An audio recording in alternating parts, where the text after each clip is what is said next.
કાંડા ઉપર એક નાનકડો એવો દોરો બાંધી અને રક્ષાબંધનના દિવસે બેન પોતાના ભાઈના 10 આંગળી આમ કરીને આમ ઓવારણા લે અને ટચાકડા ફોડે.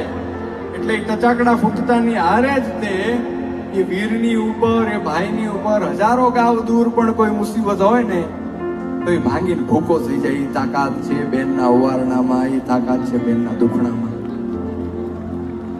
અને એ ભાઈ બહેનના સંબંધ માટે કે કોણ હલાવે લીમડી ને કોણ ઝુલાવે પીપળી,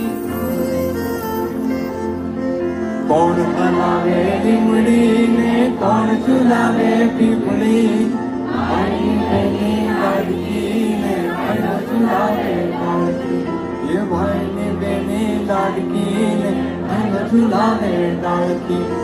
કોણ હલાવે લીમડી ને કોણ ઝુલાવે પીપળી, કોણ હલાવે લીમડી ને કોણ ઝુલાવે પીપળી, ભાઈની બહેની લાડકી ને ભાઈ ઝુલાવે લાડકી, એ ભાઈની બહેની લાડકી ને ભાઈ ઝુલાવે.